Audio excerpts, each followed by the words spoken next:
Minasyaitonirrajim. Bismillahirrahmanirrahim. Bapak Ibu semuanya, selamat malam. Sebelumnya saya ucapkan ayyuhal mu'minun, salamullahi alaikum warahmatullahi wabarakatuh. Alhamdulillah, Bapak Ibu semuanya, pada malam hari ini kita bersama-sama hadir kembali dalam rangkaian acara Majelis Online Tasik, yang meskipun namanya Majelis Online Tasik, tetapi kajian kita malam hari ini tidak terbatas ya oleh orang-orang Tasik saja, tapi insya Allah yang hadir pada kesempatan malam hari ini ada di berbagai macam tempat. Bapak Ibu semuanya, seperti biasa, setiap satu pekan satu kali, Majelis Online Tasik ini membuka eh, diskusi dan apapun materi yang disampaikan oleh narasumber. Dan insya Allah pada malam hari ini ia akan menyampaikan materinya yaitu Kang Abu Marlo. Alhamdulillah beliau sudah hadir. Mari kita sama-sama sapa terlebih dahulu. Assalamualaikum Kang Abu. Waalaikumsalam Kang. Sehat Kang Alhamdulillah. Yodi. Alhamdulillah sehat. Kang Abu sehat ya Kang? Alhamdulillah, alhamdulillah. Alhamdulillah. Hatur nuhun nih Kang Abu sudah menyempatkan nih di sela-sela kesibukannya. Sibuk pisan Kang Abu teh sekarang. Setiap buka Sok YouTube sok pasti ada. sibuk lah Kang, sok Ah, sibuk lah. iya betul Kang. Setiap buka YouTube teh ayo we Kang Abu. Hampir Muternya. Tuh Kang Abunya. semua YouTube yang ada di handphone tuh Kang Abu yang di handphone saya tuh Kang. Ya. Baik Bapak Ibu, Alhamdulillah pada malam hari ini Kang Abu narasumber kita, guru kita membuka diskusi ya. Diskusi silahkan jadi Bapak Ibu semuanya bagi yang ingin bertanya atau ada unek-unek dari materi yang Kang Abu Marlo sampaikan, mungkin ada yang mau ditanyakan dan tidak sempat di kajian kajian sebelumnya. Pada malam hari ini, Kang Abu membuka luas ya waktu untuk kita semuanya.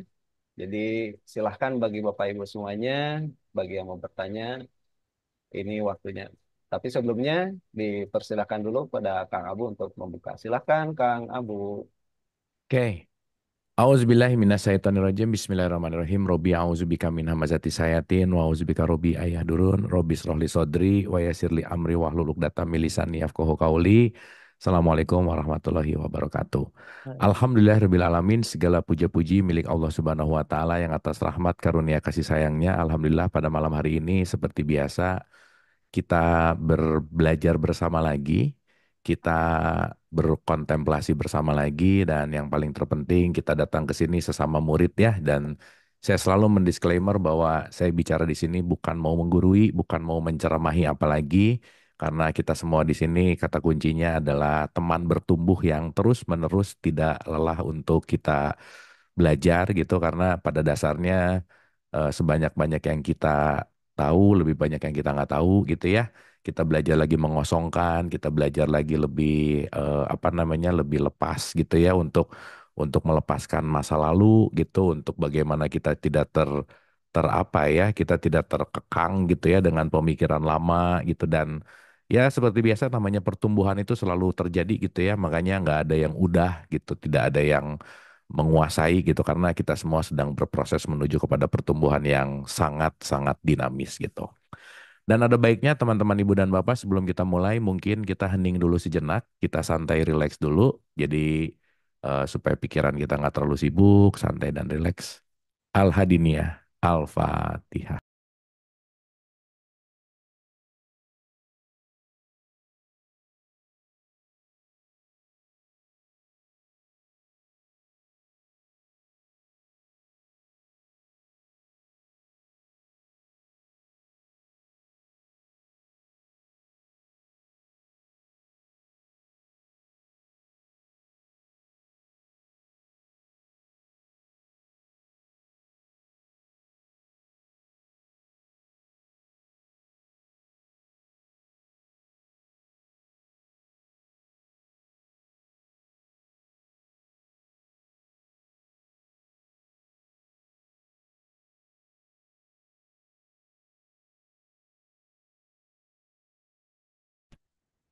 Terima kasih, hatur nuhun. Senantiasa kita sudah hadir utuh di sini saat ini. Kita sama-sama belajar lagi, kita sama-sama berkontemplasi lagi. Dan hari ini sengaja kemarin di apa namanya ditanya mau topik apa, kayaknya rasanya mendingan kita ngebahas yang udah gitu ya. Karena kalau kalau kita terus apa namanya kalau kita terus nambah materi baru mungkin ada sesuatu yang kelewat atau yang belum dipahami gitu. Dan saya rasa malam hari ini kita saatnya untuk apa ya untuk belajar bareng lah gitu kira-kira. Jadi teman-teman, ibu dan bapak yang mau diskusi, yang mau memberikan sebuah perspektif atau pertanyaan dari apa yang udah kita bahas pun yang belum gitu ya, sangat open. Dan hari ini kita akan intinya kita akan lebih banyak berdiskusi aja gitu. Oke, langsung aja Kang Yodi gimana? Apa ada pertanyaan dulu atau gimana? Ya, langsung saja ke pertanyaan gitu Kak Abu atau bagusnya Boleh, boleh, pertanyaan aja langsung ya Kak Abu ya. Baik, boleh, boleh. silakan mungkin Bu Anca ada yang mau ditanyakan silakan Bu Anca.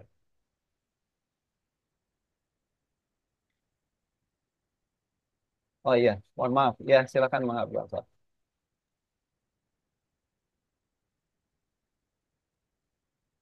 Assalamualaikum warahmatullahi wabarakatuh. Kang Abu, Waalaikumsalam. ah, saya ingin ah, menambah, menambah apa ya? Maksudnya ah, dari Kang Abu ya. Kemarin kedatangan Paus Fransiskus itu beliau bilang bahwa saya percaya Tuhan, tetapi bukan Tuhan Katolik. Jadi maksudnya Paus sendiri juga mengatakan bahwa Tuhan itu bukan agama tertentu. Nah, sementara itu dulu Kang Abu. Terima kasih. Oke, ini pertanyaannya bagus banget ya. Ini keren banget gitu. Oke ya, teman-teman ya, sambil kita jalan, sambil kita apa namanya, sambil kita di tengah-tengah nanti ada yang mau dielaborasi, silahkan ya. Oke, tapi saya mau membahas dulu pembukaan tentang konteks pertanyaan dari apa namanya dari Bu Anca gitu ya bahwa ternyata ada satu statement yang menarik dari Paus bahwa bukan Tuhannya Katolik gitu ya Bu Anja ya. Dan nanti kita akan elaborasi ini gitu. Oke, jadi gini teman-teman, Ibu dan Bapak, saya rasa kita terbuka terhadap konteks ini bahwa gini ya bahasanya gini. Saya izin pakai coret-coret seperti biasa ya supaya sedikit ada visual gitu.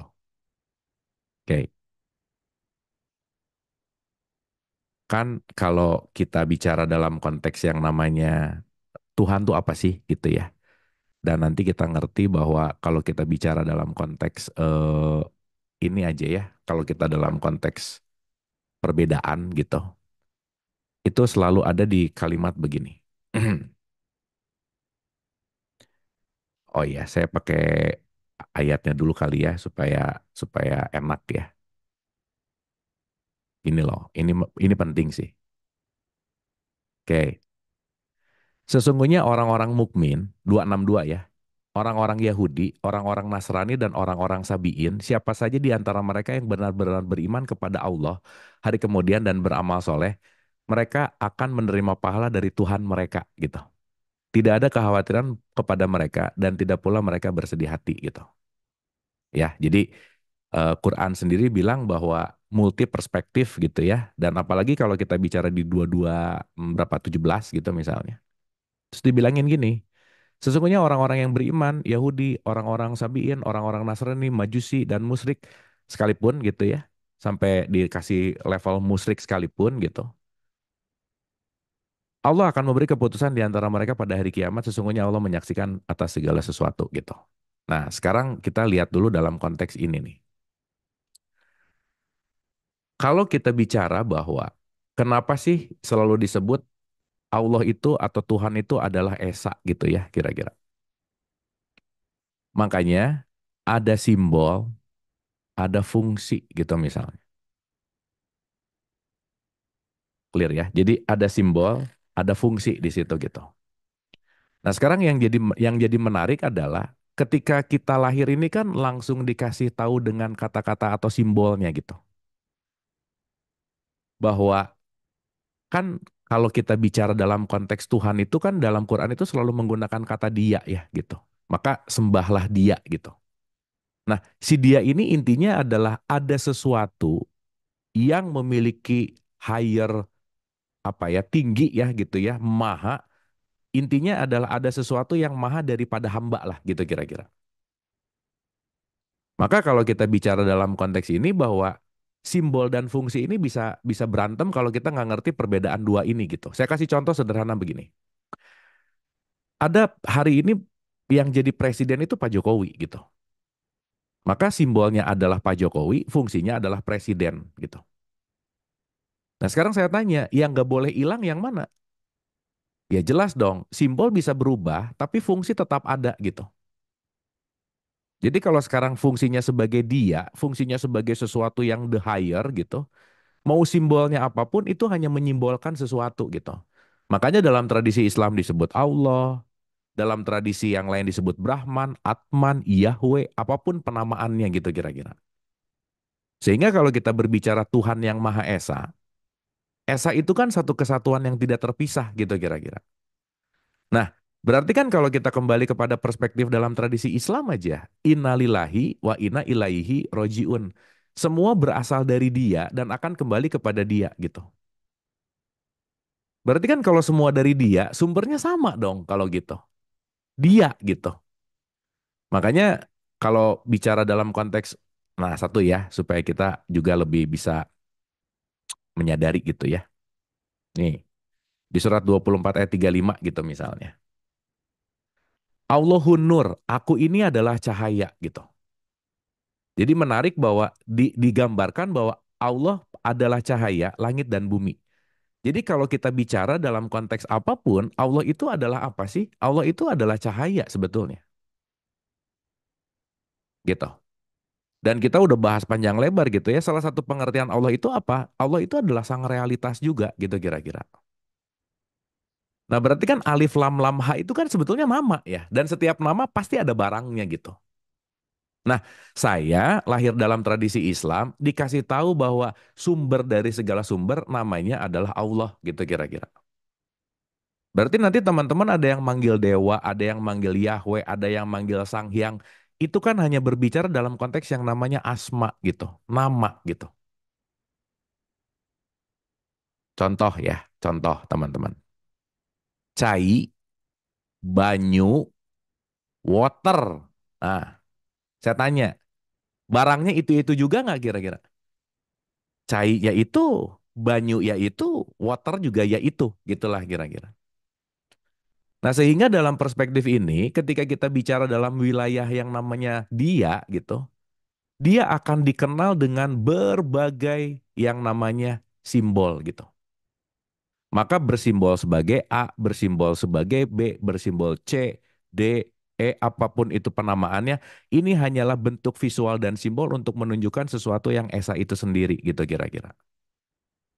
Nah, sekarang pertanyaannya, sederhananya, berarti kan kalau kita menyembah Allah, kita tuh menyembah apa sih sebenarnya? Apa bukti kita menyembah Allah gitu? Apakah sholat?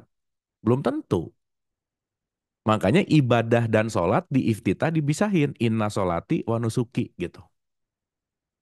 Apakah orang rajin puasa? Belum tentu. Jangan-jangan dia cuman haus dan lapar gitu misalnya. Makanya kata kuncinya nanti disebut ibadah. Ibadah itu adalah menjadi abdi. Maka seseorang yang mengabdi kepada Tuhannya, itu sebetulnya mengabdi kepada apa sih? Gitu. Nah, maka di sini nanti fungsi disitulah adanya namanya agama gitu kira-kira. Jadi agama adalah teknologi, metodologi untuk memperkenalkan manusia kepada Tuhan gitu. Makanya perbedaan agama, perbedaan simbol, tapi tujuannya sama sebetulnya. Makanya kalau kita bicara agama itu adalah jembatan gitu ya, dan jembatan itu banyak. Dan apalagi kalau kita melihat dalam satu perspektif bahwa jalan kembali kepadaku adalah sejumlah ruh yang ditiupkan gitu misalnya. Berarti kan kalau jalan yang kembali sesuai dengan atau sejumlah dengan ruh yang ditiupkan, jalan itu banyak tapi tujuannya sama gitu kira-kira. Gitu ya kira-kira. Nah, maka saya balik dulu nih supaya nanti kita ngelihatnya agak lebih luas gitu ya. Di 2267 misalnya. Bagi tiap-tiap umat telah kami tetapkan syariat yang mereka lakukan. Gitu ya. Jadi di 2267 tuh dikasih tahu bahwa setiap umat ada caranya, jalannya. Maka janganlah sekali-kali mereka membantah kamu dalam urusan syariat ini. Dan serulah kepada agama Tuhanmu. Sesungguhnya kamu benar-benar pada jalan yang lurus. Dan jika mereka membantah kamu, maka katakanlah Allah lebih mengetahui tentang apa yang kamu kerjakan. Artinya apa? Setiap apapun setiap kita itu pasti memiliki jalan yang berbeda-beda gitu. Makanya teman-teman, ibu dan bapak, maaf ya, kalau ada kata-kata kita seiman, mau seiman tuh gimana sih? Sesama Islam aja belum tentu pemahaman tentang Allahnya sama, kan gitu. Kita mungkin satu agama tapi belum tentu satu pemahaman atau belum tentu satu kesadaran atau belum tentu wah dan itu banyak banget gitu kira-kira. Nah, jadi kalau kita mau bicara dalam konteks apapun, semuanya hanyalah kembali kepada si realitas ini sendiri gitu. Nah, sekarang saya mudahkan nih. Jadi pada dasarnya ketika si dia ini mewujudkan dirinya menjadi apa sih? Menjadi hukum semesta sebetulnya. Jadi bentuk kita beribadah kepada Allah, kepada Yahweh, kepada apa, kita hanya mau tunduk kepada hukum semesta itu sendiri gitu. Maka ketika kita tidak selaras dengan hukum semesta, ya kita tidak akan, dalam tanda petik ya, kita tidak menyembah Allah sebetulnya. Kan kita udah bahas ya hukum semesta, di situ ada tabur tuai, di situ ada hukum paradoks, di situ ada hukum pertukaran, di situ ada hukum energi, vibrasi, frekuensi. Dan kita kan hanya hanya hanya dalam tanda petik ya, hanya mau selaras dengan itu gitu. Makanya nanti kata kuncinya cuma ada tiga. Ada Tuhan atau Allah sebagai metakosmos, kita sebagai mikro, dan alam sebagai metakosmos. Dan ini tiga-tiganya selaras gitu. Jadi kata kuncinya adalah harmoni sebetulnya. Gitu intinya. Nah jadi balik ya. Itu pun kalau kita bicara bahwa ketika Paulus mengatakan bahwa ya intinya bahwa kita semua hanya bersimpuh kepada apa sih? Kita semua hanya bersimpuh kepada hukum semesta sebetulnya. Kepada realitas gitu. Mau agama manapun maaf ya. Nanam cabai ya keluar cabai sih gitu. Mau keyakinan apapun yang nanam cabai ya keluar cabai gitu kira-kira. Maka pendekatan kita semua dalam pembelajaran apapun hanya mau selaras dengan hukum semesta, hukum alam. Bahasa Islamnya disebut sunatullah gitu kira-kira. Makanya untuk mengenal sunatullah pasti perlu yang namanya knowledge gitu. Dan pasti disebut kesadaran gitu kira-kira. Nah jadi once kita berbeda simbol, tapi kita ada dalam hukum yang sama gitu. Makanya Quran itu didesain untuk siapa coba? Untuk manusia gitu. Jadi nanti kita penting ngebedain ya teman-teman ibu dan bapak, mana orang Islam, orang ya, mana Islam sejati gitu. Karena kalau udah jadi orang Islam, ini udah jadi merek gitu kira-kira. Udah jadi yang namanya label. Maka orang Islam itu belum tentu aslam atau Islam. Inilah yang disebut berserah diri, total surrender gitu. Berserah diri kemana sih? Kepada realitas gitu kira-kira. Nah maka semua agama sedang memberikan pembelajaran kepada siapapun penganutnya untuk berserah diri kepada realitas pada akhirnya. Makanya dikasih ritual di situ, ada upacaranya di situ, ada tata caranya di situ. Kata kuncinya untuk apa? Untuk kita bisa menerima realitas kehidupan gitu. Nah, sekarang saya mau agak lebih jauh lagi dikit. Realitas itu lawannya adalah dualitas gitu, yang kita bahas kemarin. Nah, dualitas inilah yang penting untuk kita sadari, karena dualitas ini salah satunya apa? Ego, keinginan, mau-mau gitu. Program. Yang mau nggak mau, suka nggak suka, kita dapatkan ini semua, dualitas dan program ini dari mana?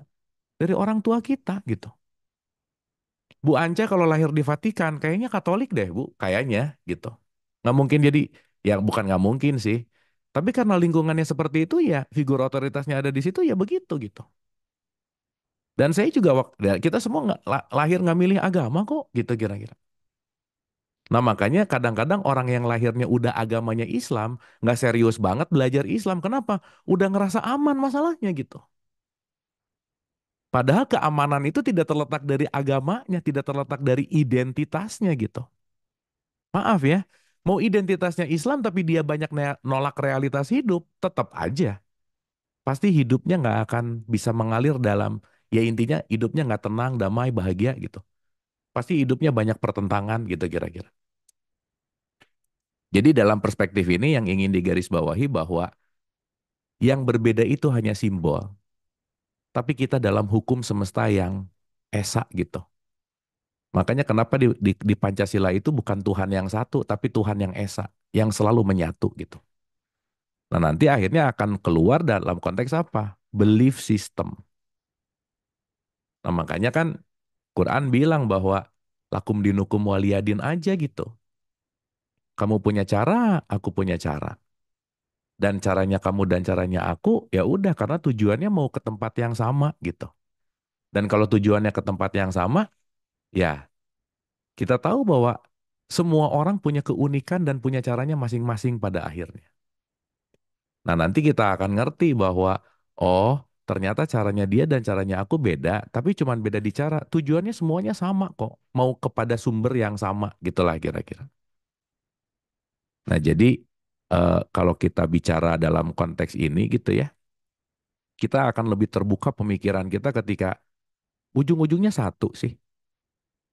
Kita nggak usah usil sama cara orang gitu. Kita nggak usah usil dengan metodologi orang lain gitu. Karena kalau kita usil dengan metodologi orang lain, jangan lupa bahwa pada akhirnya cara itu akan kita tempuh masing-masing dan itu nggak bisa diwakilkan gitu. Sesama agama bisa beda mazhab. Sesama mazhab beda pemahaman. Sesama mazhab bisa beda kitab gitu. Dan yang pada akhirnya apa? Bukankah dia itu Tuhan itu dekat gitu. Kalau dia dekat, kan sebetulnya dia nggak pernah jauh. Dan kita semua punya akses untuk ke tempat yang dekat itu gitu. Nah maka balik lagi ke pertanyaan Bu Anca gitu ya, bahwa kata kuncinya dan perspektifnya adalah bagaimana kita menyadari bahwa ada simbol dan fungsi. Berbeda simbol tetapi fungsinya tetap itu-itu juga esa. Dan cara yang berbeda, maka banyak jalan menuju dia. Dan semua jalan adalah jalan menuju kepada sumber yang sama gitu. Saya rasa sementara gitu Bu Anca.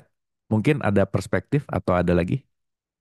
Ya, ada juga yang menyampaikan itu kan inna dina indallahi itu Islam gitu ya. Agama yang Mm-mm. paling mulia, yang paling diridhoi Allah hanyalah Islam. Berarti di situ kan ada dua kata ya Kang, ada ad-din, ada al-Islam. Ini Betul. sebenarnya kalau secara hakikat itu bisa dipecah lagi kan ya. Din itu apa, Islam itu apa gitu. Sehingga akhirnya Contoh, bisa contoh. jadi ini, ya silakan. Ya, kita kasih contoh nih. Itu kan ada di 3 ayat 19 kan ya. Gini. Oke ya, kan kita belajar agak lebih luas dikit ya. Oke. Di 3 ayat 19 tuh ada kata-kata inna dina indallahil Islam. Yes. Nah, din memang rata-rata diartikan sebagai agama gitu.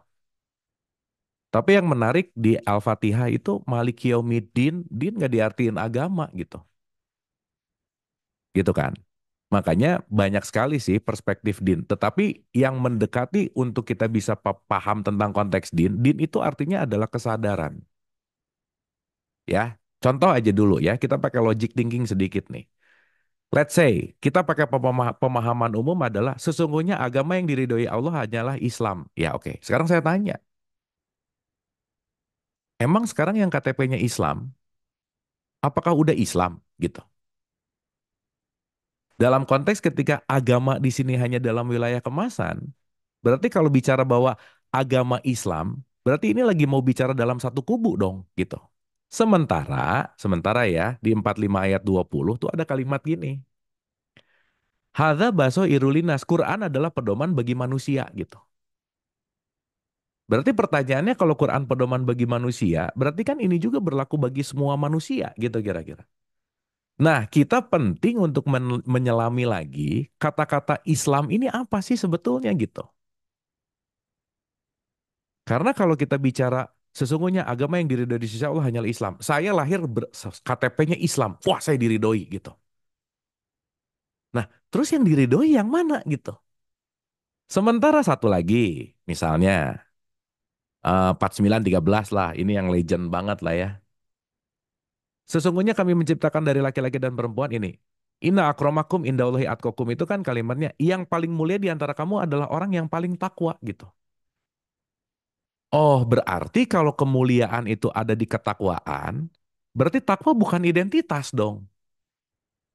Oh, berarti kalau misalnya kita bicara din itu adalah Islam, berarti kita penting menyadari bahwa ada Islam yang bukan identitas gitu.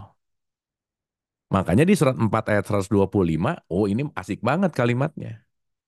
Waman ahsanuddin, nah aslam, miman aslama.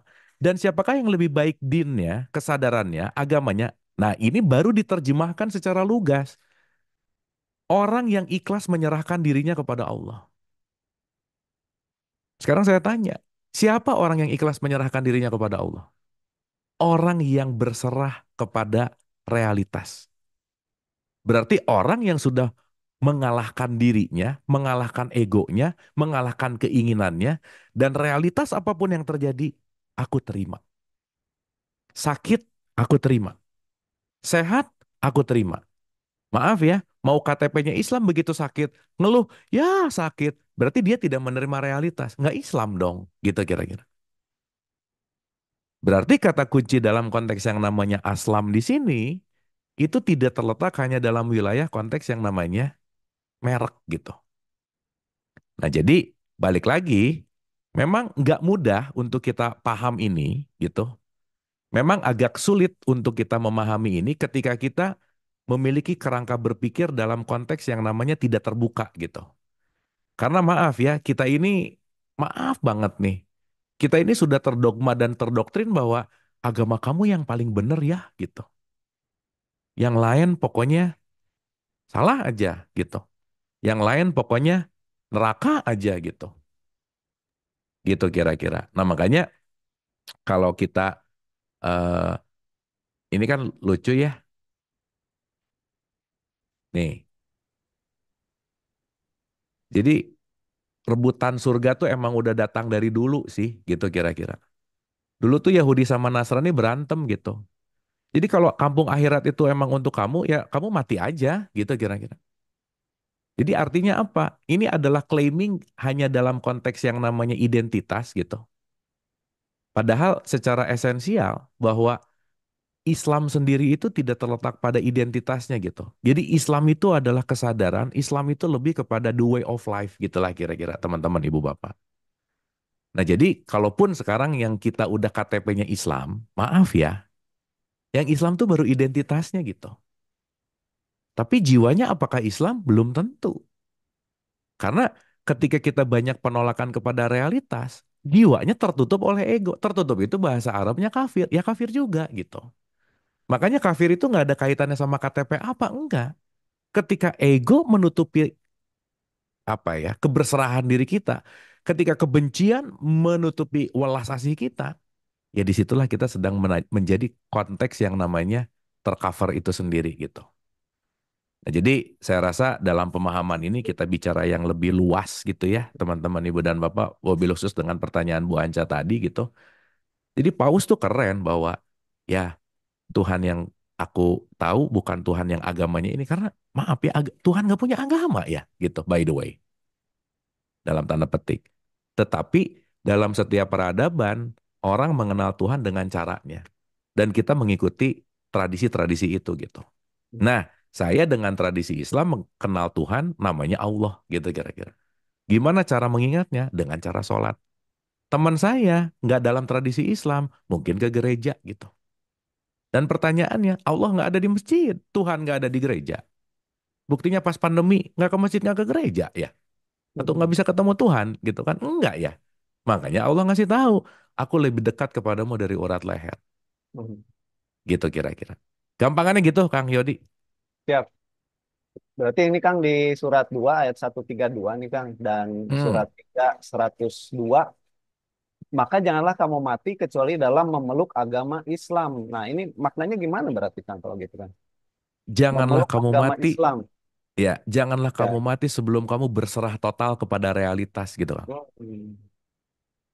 Karena kalau kita menolak realitas terus, ya berarti kan kita belum selaras dengan realitas dong, gitu.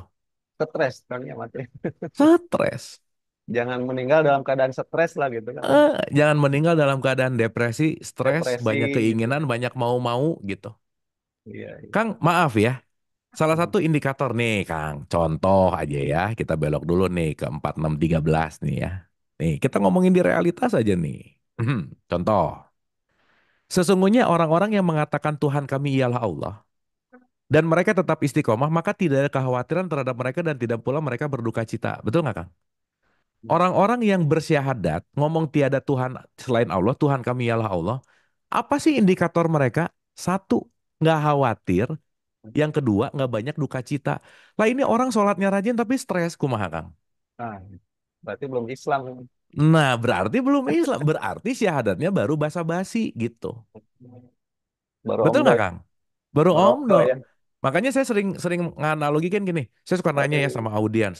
Ibu bapak Islam? Oh yakin Islam. Apa buktinya? Nah, waktu ditanya bukti rada diem, Kang. Apa ya buktinya? Ngeluarin KTP. Oh, berarti yang Islam KTP-nya dong.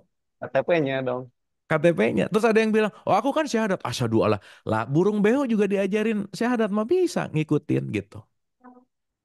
Gitu kira-kira. Nah, cuman ya balik lagi kan, kita memang penting untuk melalui tahapan ini demi tahapan dari mulai kelas katakanlah 2 tambah 2 naik ke akar 16 naik ke log 10.000, itu pemahaman kita akan meluas gitu kan. Tapi ketika kita mulai menyadari bahwa oh ternyata Islam tidak terletak dalam konteks identitas, bahwa Islam ini terletak pada kesadaran gitu. Makanya salah satu arti din itu kan jiwa juga, Kang. Arti din itu kan jalan juga gitu. Bahwa jiwamu yang Islam, bukan identitasmu yang Islam gitu. Makanya inna akramakum indallahi atqakum, yang paling mulia yang takwa. Takwa tuh bukan identitas gitu. Iman tuh bukan identitas gitu. Maka orang KTP-nya Islam belum tentu Islami gitu. Hmm. Gitu kira-kira Kang, sementara Ya, Kang. baik. Silakan bagi Bapak Ibu yang mau bertanya ini ada dua yang raise hand nih dari tadi. Kasihan pegel kayaknya. Enggak. Ada Ibu Veronica dan Bu Mentari. Ibu Veronica terlebih dahulu mungkin silakan Bu Veronica. Silakan Silakan. di unmute. Ya, mangga. Silakan Bu. Ya, terima kasih Pak Yodi. Ya, Ya, selamat malam Kang Abu. Malam. Ya, Vero Kang Abu yang dari Taiwan. Ya, gimana Kak Vero? Ya, Yang akunnya Kak eh, Vero kan, bener ya? ya betul Kang Abu. Yes. Gimana, Ya, gimana, gimana? melanjutkan yang tadi Kang Abu jelaskan ya, yang hukum semesta itu berarti kan kita ini kan sedang menjalani konsekuensi ya Kang Abu ya dalam hidup Yes. ini kan. Berarti dalam menerima konsekuensi ini kita tuh memang harus ridho gitu ya Kang ya. Hmm. Menanggapinya harus ridho gitu kan. Maksudnya ini saya minta konfirmasi sih gitu. Jadi apapun yang terjadi gitu, misalkan sakit atau lagi ada masalah itu kan kita tuh diminta ridho gitu dengan konsekuensi yang seperti itu. Iya. Oke. Sekarang saya tanya, ridho itu apa sih dalam perspektif Kak Vero? Jadi ridho itu jadi yang Allah suka gitu loh Kang Abu, yang saya pahami. Iya. Berarti ketika meridhoi sesuatu, saya hanya bisa menerima, betul nggak? Iya, betul. Dan ketika kita dikasih sakit, itu adalah suatu konsekuensi dari apa yang saya lakukan dan saya penting untuk menerima, betul nggak kira-kira? Iya, betul. Iya. Nah, sekarang pertanyaannya, sebetulnya nggak ada yang harus ridho atau enggak, tapi kata kuncinya, kalau kita meridhoi semua realitas dengan konsekuensi, maka kita yang tadi tuh nggak ada cemas, nggak ada khawatir gitu kira-kira. Iya, iya, Contoh aja ya, saya iya, kasih betul. contoh nih. Saya kasih contoh. Orang sehat dan orang sakit lebih bahagia mana kira-kira, Mbak? Iya, umumnya sih Mbak pas sehat sih Kang Abu. Pas sehat pasti ya. Tetapi Ya, waktu sakit, sakit kan nggak bisa ditolak, betul nggak? Iya, betul. Nah, pertanyaannya kenapa orang ketika sakit menderita, udah jelas ada sakitnya iya, tetapi satu nih, karena dia menolak tidak ingin untuk sakit gitu. Iya, betul. Betul. Berarti yang jauh lebih membuat menderita itu adalah penolakan terhadap realitasnya. Maka sakit itu pasti, tapi menderita itu pilihan Iya, gitu. iya, betul, Kang. Nah, Iya. ridho artinya, jadi gini, ridho tuh apa namanya partikelnya banyak banget, Mbak. Hmm. Nomor satu, pengetahuan. Nomor dua, penerimaan. Nomor tiga, peleburan. Karena tanpa pengetahuan nggak mungkin ridho gitu. Iya, betul, betul, Kang. Iya, Betul nggak? betul. Betul, Makanya betul, betul ya. nggak mungkin seseorang akan mendapat ridho Allah kalau dia nggak punya pengetahuan. Makanya ayat-ayat di Quran tuh banyak, hai orang-orang yang beriman gitu. Iya, betul, Makanya Kang. beriman itu artinya apa? Kamu punya knowledge gitu kira-kira. Iya, iya, betul. Jadinya Gitu. ridho gitu setelah kita tahu ilmunya gitu ya, Kang Abu ya. Berarti kalau udah ada Ah, kata ridho, nggak ada kata harus gitu. iya, betul, betul. Bener nggak Iya, Kak Vero? iya, benar-benar Kang Jadi Abu. udah nggak Jadinya gini, ya, kayaknya aku yang harus nerima ridho sih. deh. Ya udah, kalau ada harus Iya, berarti dia masih setengah-setengah gitu. iya, iya, benar, betul, Masih betul. diharuskan gitu. Mm-mm, mm. Oke, Sip ya? oke, ya. Ya, sama ini Kang Abu ada titipan Ya, pertanyaan dari temen yang di Taiwan ini kan ya. Teman saya kan di sini, maksudnya kita kan di sini mayoritasnya kan kebanyakan makan daging babi ya, orang sini gitu Kang Abu ya. Nah, teman ya, saya kan dia ragu nih, ragu kalau masaknya kan ada bekas minyak babinya atau kuah babi gitu kan dia memang bener, kebanyakan memang kita tuh nggak bener-bener nggak mau tercampur gitu ya. Tapi kalau saya yang saya baca, pernah saya baca di Al-Quran itu kan eh, yang diharamkan itu kan babi. Maksudnya kan ada beberapa di situ ada babi dan apa itu ya?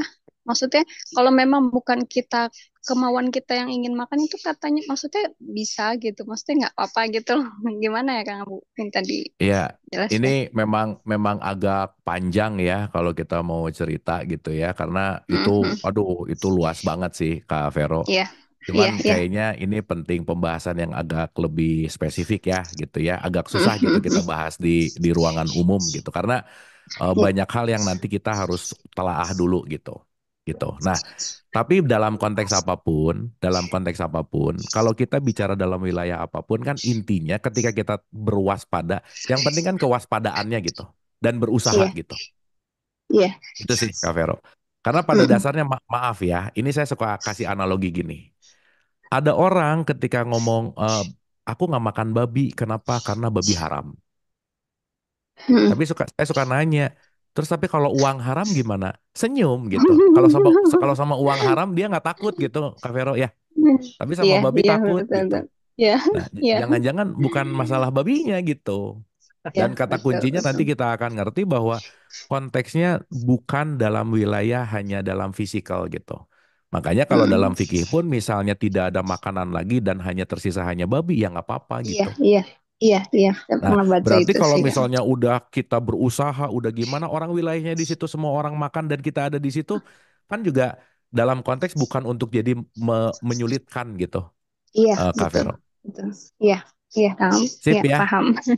Sip, makasih Apalagi nanti banyak, kita Kang Abu. bahas esensi esensi hinzir itu apa. Waduh, itu seru.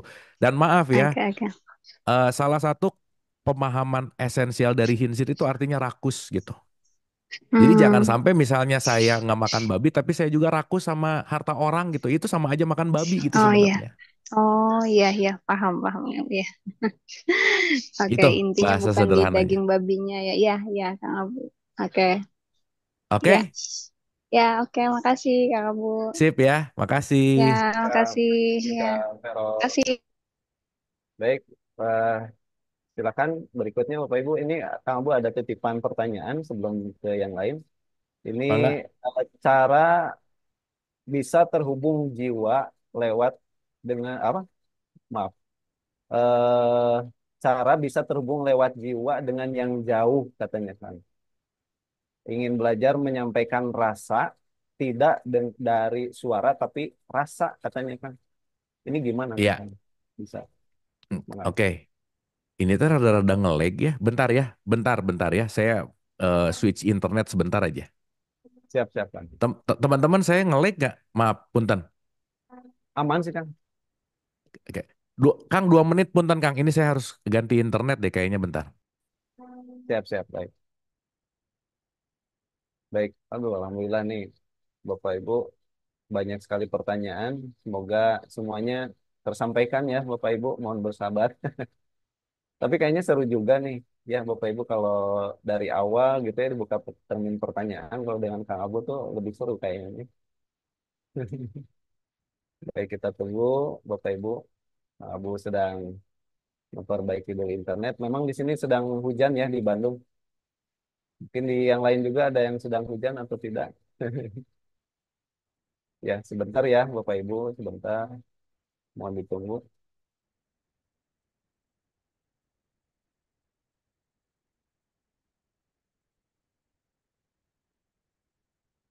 Bu Muni, gimana Bu Muni?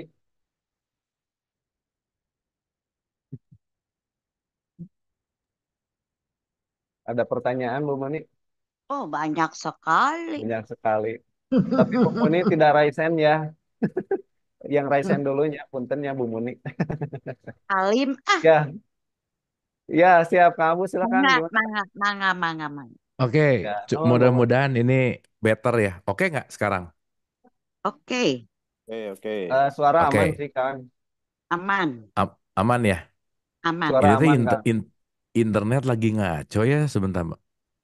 Enggak, Betul. tapi Kalau jelas, gambar sih bagus. agak agak ngelag kayaknya ini kan. Kalau gambar aman.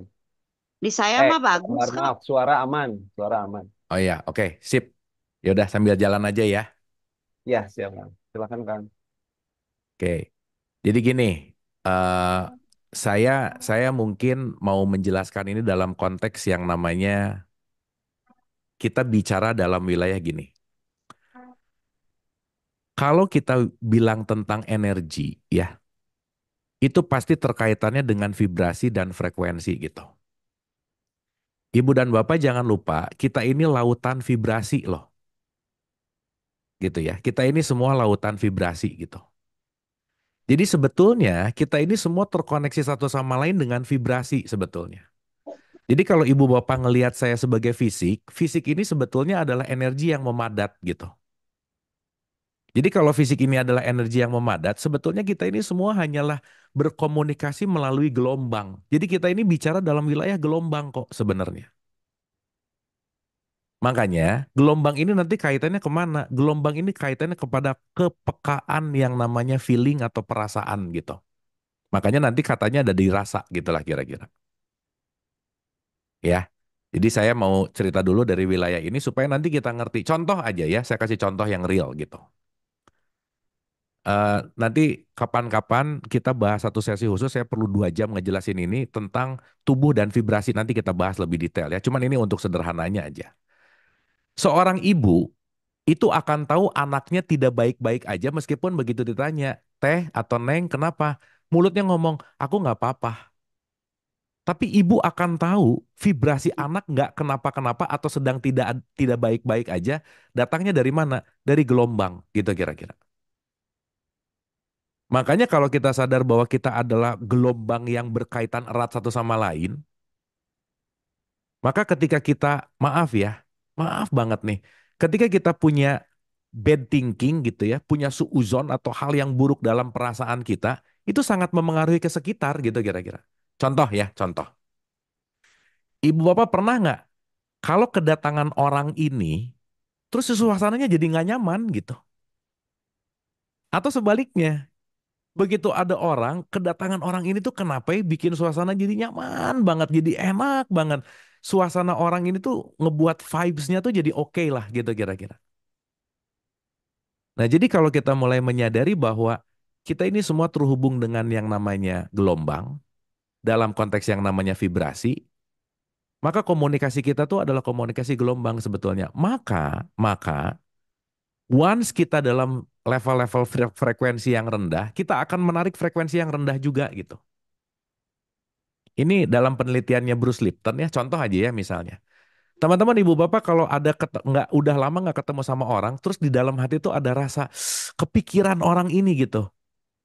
Tiba-tiba dia nge-WhatsApp lah, tiba-tiba dia nelpon lah, tiba-tiba gimana lah. Itu bisa terjadi gitu. Karena kenapa? We are all connected dengan wave atau yang disebut dengan yang namanya gelombang gitu. Makanya, once kita bisa memekakan diri kepada gelombang ini, memekakan diri kepada rasa ini, kita akan selalu terhubung sih sebenarnya. Jadi maaf ya, maaf banget nih. Itulah kenapa wejangan tidak akan merubah orang lain. Tapi yang merubah orang lain adalah vibrasi dalam kata-katanya. Makanya kenapa contoh itu jauh lebih bisa merubah daripada kata-kata nasihat dan wejangan gitu kira-kira. Ya, contoh lagi. Kalau ibu bapak lagi happy, pasti kata-katanya dalam frekuensi yang bagus gitu. Tapi kalau lagi bete, pasti frekuensinya di bawah gitu kira-kira. Maka betapa pentingnya kita mengontrol yang namanya perasaan ini, mengontrol yang namanya vibrasi dan frekuensi. Karena kenapa? Vibrasi dan frekuensi itu sangat memengaruhi gelombang-gelombang itu sendiri gitu. Nah jadi balik lagi ya, once kita mau berbicara dalam konteks tanpa kata, intinya adalah bagaimana kita bisa mengatur gelombang. Contoh nih ya, contoh nih. Mudah-mudahan sampai sini dapat ya, mudah-mudahan mulai dipahami gitu. Hati-hati ya kalau kita ngomongin orang di dalam jelek, itu kita akan ngancurin gelombang kita loh. Makanya sesuatu yang buruk tersembunyi maupun tidak, itu pasti akan memengaruhi. Contoh nih ya, kalau orang banyak ada di frekuensi dari mulai 175 ke bawah, dia banyak marah, banyak keinginan, banyak takut, apalagi rasa malu, rasa bersalah. Ini pasti gelombang yang buruk aja. Makanya kenapa gelombang terbaik itu adalah cinta salah satunya. Makanya kenapa Nabi Muhammad selalu bilang, awali segala sesuatu dengan basmalah. Kenapa? Supaya kita ada dalam frekuensi cinta. Karena powernya gede banget gitu. Nah jadi kalau kita mulai menyadari bahwa segala sesuatu itu berkaitan dengan gelombang, bukan dengan kata-kata, bukan dengan hanya dengan tulisan, maka apapun yang kita proyeksikan keluar dari dalam diri kita, itu yang akan menjadi mengundang kita untuk apa yang datang ke dalam kehidupan kita gitu. Nah jadi saya rasa kalau tadi pertanyaannya terhubung gimana? Ya, kalau kita lagi ada dalam frekuensi-frekuensi tinggi, ya itu pasti akan terhubung gitu. Dan frekuensi akan dipertemukan dengan frekuensi yang selaras gitu. Ibu-ibu yang udah malas ngomongin orang lain, itu nggak akan dipertemukan lagi sama orang yang sering ngegosip gitu misalnya. Ya, dan mau itu teman lama, mau itu teman dari kecil, kalau frekuensinya udah beda, wah nggak akan ketemu aja udah. Fix gitu. Makanya teman-teman ibu dan bapak maaf ya, maaf banget nih. Kita kalau ada orang nyebelin kita nggak usah ngedoain jelek, kita nggak usah gimana-gimana, biarin semesta yang ngurus. Kenapa? Karena nanti frekuensinya yang akan memfilter dia gitu. Dan kita akan diselamatkan dari frekuensi itu gitu. Gitu bahasa gampangnya. Nah jadi balik bahwa kalau sadar kita adalah dalam gelombang yang sama, kita adalah gelombang gitu. Dan kita hanya dibedakan dengan frekuensi, maka kita akan menjaga diri kita di dalam frekuensi yang oke gitu. Nah, jadi kenapa sebisa mungkin adalah di frekuensi-frekuensi tingkat tinggi gitu. Nah, frekuensi tingkat tinggi ini dari mulai hijau ke atas ini nanti yang disebut surga gitu. Mengalir, berbuah. Nah, kalau lagi di bawah kita lagi di neraka gitu. Aduh, kemerungsung gitu. Riweuh gitu kalau kata orang Sunda. Rudet gitu, rungkat gitu lah misalnya tuh. Karena kenapa? Karena memang frekuensinya di level bawah gitu. Nah itulah kenapa pentingnya welas asih ada di situ gitu. Karena dalam welas asih itulah kita akan meningkatkan yang namanya frekuensi kita gitu. Saya rasa gitu, Kang Yodi, Iya, sementara. iya. Jadi fokusnya ke dalam ya Kang ya, jangan keluar. Buat aja Betul, frekuensi yang terbaik gitu Kang ya. Nanti kita dipersatukan dengan frekuensi tersebut ya Kang. betul. Sok, orang tua yang banyak khawatir, pasti anaknya oh, sama Kang, Hmm. gitu. Kekhawatiran itu yang ngebuat jadi nggak enak gitu sebetulnya. Iya. Gitu misalnya. Kalau kita kaitannya sama, makanya makanya kata kuncinya adalah bagaimana kita akan membahagiakan sekitar kalau kitanya nggak bahagia, Kang. Hmm. Nah, sekarang tuh banyak orang yang lupa untuk self love, mencintai dirinya. Jadi ngomongnya gini, ah pokoknya gimana caranya yang penting anak saya bahagia. Lah, gimana anaknya mau bahagia orang ibunya enggak gitu misalnya. Atau sebaliknya, ah pokoknya saya pengen membahagiakan orang tua. Saya mau bahagia mau nggak usah. Nggak bisa. Karena kata kuncinya datang dari diri sendiri gitu. Makanya kenapa di surat 66 ayat 6, peliharalah dirimu dan keluargamu. Hmm. Nomor satu Jadi, dirimu dulu gitu kan. Sesayang-sayangnya kita sama siapapun, kita nggak bisa ngatur siapapun, Kang. Punten pisan. hmm. Karena hidup ini tidak bisa diwakilkan. Hmm. Dan semua punya pilihan yang bebas gitu. Makanya semakin semakin kaku dan semakin tidak elastis gitu atau tidak adaptif dalam perubahan, itu pasti akan semakin sulit dan semakin kita akan terjebak di frekuensi-frekuensi rendah gitu. Gitu Kang, sementara. Ya. Jadi ketika ada kekhawatiran nih Kang terhadap anak, kan sekarang tuh pergaulan Kang ya yang dikhawatirkan oleh orang tua tuh terhadap anak. Hmm, Yang harus dilakukan tuh gimana tuh Kang? Ke cara apa fokus ke dalam dirinya itu gimana tuh Kang? Sedangkan yang dikhawatirkan itu kan di luar diri kita kan. ya. Kan yang Ya. di luar tergantung yang mancing dari dalam, Kang. Hmm. Kalau Akang bangun dengan khawatir, Akang akan pasti ketemu sama sesuatu yang nggak enak aja, Kang. Justru datang ya Kang ya yang Justru dikhawatirkan. datang. Makanya yang di dalam itu yang akan menarik gitu, Kang. Hmm. Gitu. Dan ya tentu saja ya, balik lagi kan, kalau kita bicara dalam konteks orang tua sama anak juga komunikasi juga baik gitu, Kang. Hmm. Betul, betul. Karena kan orang tua nggak bisa ngontrol anaknya 24 jam, betul nggak? Setuju Kang. Tapi ketika orang tua itu ada di frekuensi yang oke, Hmm. maka dia akan mengalirkan frekuensi yang oke juga sama anaknya gitu misalnya. Iya. Gitu Kang. Jadi tetap Makanya fokus ke eh, dalam diri aja Kang ya. iya fokus ke dalam tapi kan juga kita melakukan keluar gini Kang. Iya. Contoh ya Kang, ada orang tua ngasih ke anak, kamu jangan gini ya. Kalau orang tua ngasihnya dengan welas asih, maka akan keterimanya sama anaknya juga welas asih Kang. Tapi kalau orang tuanya khawatir, maka keterimanya juga khawatir Kang. Apalagi ketika orang tua, kamu jangan marah ya, tapi sambil marah misalnya. Jadi nggak ada contoh gitu kira-kira Kang. Iya, iya. Dan tanpa sadar yang membuat anak kita juga begitu, justru kadang-kadang orang tuanya yang nyontohin. Karena nanti, wah ini panjang banget. Ini semua terjadi program dari usia 0 sampai 7 tahun, Kang. Hmm. Bahwa anak adalah pengkopi yang terbaik dalam kehidupan. Dia akan ngopi paste semua yang dilakukan oleh orang tuanya di usia 0 sampai 7 gitu. Maka Peniru jangan ulung heran, ya. kumaha, Kang? Peniru ulung. Peniru ulung, yes. Jadi Iya, kalau iya. sekarang perilaku, perilaku anak seperti apa, ya, lihat aja, oh ini berarti hasil yang ditiru dari saya gitu Kang. Itu aja Ya. gitu. Hmm. Makanya nanti pelan-pelan akan ada kalimat gini, ini kok anak sama banget sama bapaknya ya gitu. Ya orang programnya dari bapaknya gitu misalnya. Iya, Gitu kira-kira. Nah makanya kalau tidak ada perubahan program, maka tidak akan ada perubahan pertumbuhan, perbedaan dan dalam tanda petik update dari kesadaran gitu Kang. Itu sih Kang poinnya Kang. baik. Alhamdulillah. Silakan berikutnya yang raise hand nih. Ada 3 orang. Ibu Mentari dulu mungkin. Bu Mentari, silakan. Assalamualaikum warahmatullahi wabarakatuh. Waalaikumsalam Waalaikumsalam warahmatullahi wabarakatuh. warahmatullahi. Silakan, Bu. Hatur nuhun Pak Yodi, Kang Abu. Mangga. Ya, saya Mentari yang dari BSD, Kang. Oh iya, silakan.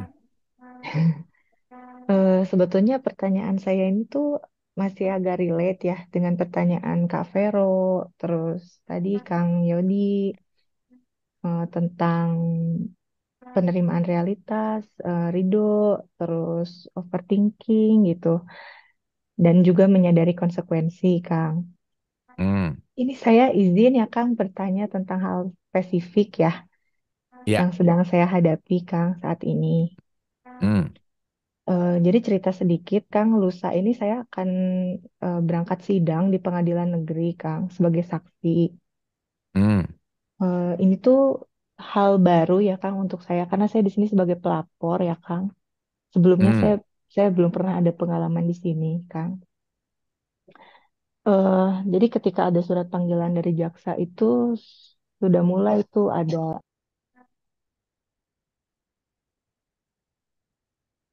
halo Kang, Mulai apa maaf?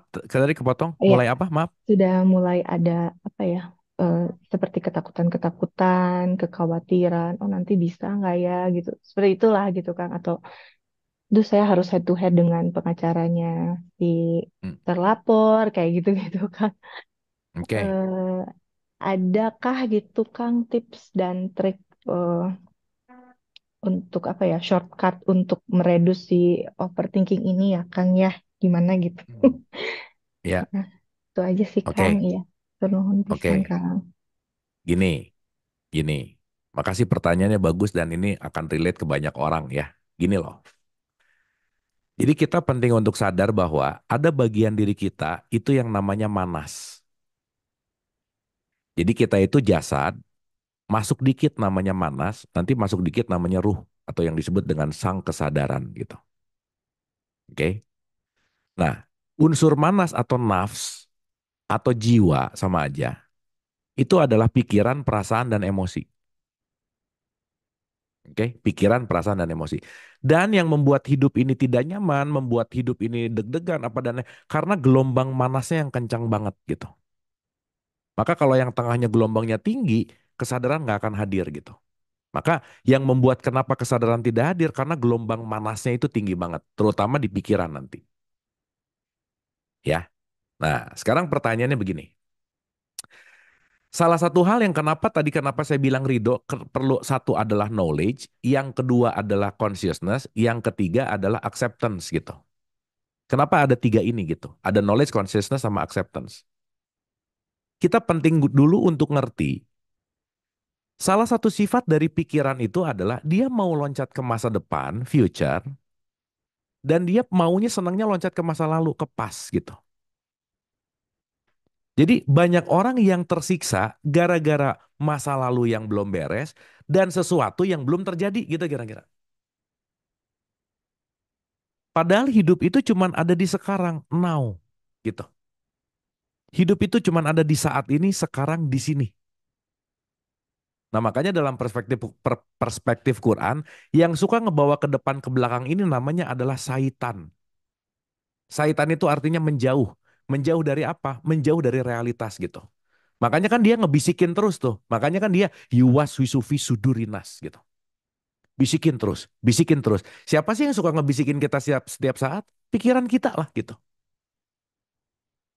Maka ketika pikiran loncat ke depan, itulah yang disebut overthinking. Ketika pikiran loncat ke masa lalu, itulah yang disebut depresi gitu kira-kira. Pertanyaan, kalau hidup adalah energi dan energi kita terlalu ada di masa depan yang belum kejadian dan kita udah khawatir, drop nggak energinya? Pasti. Makanya PR-nya adalah, oh oke, yang akan terjadi belum terjadi, maka apa yang saya bisa lakukan terbaik adalah sekarang. Dan ini kita penting menarik ke saat ini gitu. Dan ini nggak bisa kalau nggak latihan. Nah, salah satu metodologi untuk melatih ke saat ini, itulah yang disebut latihan khusyuk. Makanya orang Islam setiap hari 5 kali disuruh latih khusyuk untuk apa? Hadir di saat ini dong, jangan ke masa depan, ke masa lalu, ke masa depan, ke masa lalu. Atau mungkin mau pakai bahasa suwung, mau pakai bahasa meditasi, mau pakai bahasa apapun lah penamaannya, apapun itu. Tapi intinya adalah coba belajar untuk tidak dikontrol oleh pikiran, tapi mengontrol pikiran. Kenapa? Karena begitu ke masa lalu yang 2 hari lagi, kan 2 hari lagi juga masih ilusi gitu. Ngapain kita takutin hari ini? Tapi bukan berarti tidak dipersiapkan, beda gitu kira-kira. Sip ya. Nah makanya balik lagi sih. Salah satu PR besar dalam kehidupan ini adalah bagaimana kita menghadapi pikiran kita gitu. Karena pas jadi memori, future itu jadi imajinasi. Yang dua-duanya ini harusnya membantu hidup kita, tapi justru malah membuat kita jadi menderita gitu. Nah sekarang pertanyaannya gini nih. Let's say ini ya. Let's say 2 hari lagi, katakanlah akan mengalami gagal gitu misalnya. Ini sekarang nih. Coba. Let's say ya, ini kita berandai-andai namanya juga. Let's say ditakdirkan untuk gagal aja misalnya. Coba kebayang nggak? Kalau misalnya ditakdirkan 2 hari gagal, kita dari hari ini udah stres, ruginya 2 kali. Stres dapat, gagal iya, gitu kira-kira. Tapi kalau hari ini kita tidak terlalu ada di masa depan, kita belajar ke hadir utuh di sini saat ini, maka kita akan lebih banyak berfokus kepada saat ini dan kita lebih bisa fokus kepada hal-hal yang bisa kita lakukan dengan baik gitu. Jadi tidak terdistraksi oleh sesuatu yang ilusi. Maaf ya, ilusi itu nggak ada. Dan kita nggak bisa menghadapi sesuatu yang nggak ada gitu. Makanya kalau hidup terlalu banyak nyari yang nggak ada, pasti pusing gitu hidupnya. Orang 2 hari lagi nggak ada sebenarnya. Secara esensi gitu. Nah, jadi kalau tadi bicara tips and triknya gimana? Ngerti dulu, oh kalau aku sekarang lagi mikirin 2 hari, pikiran lagi loncat ke masa depan. Dan aku sadar aku bukan pikiranku. Diiyahin aja.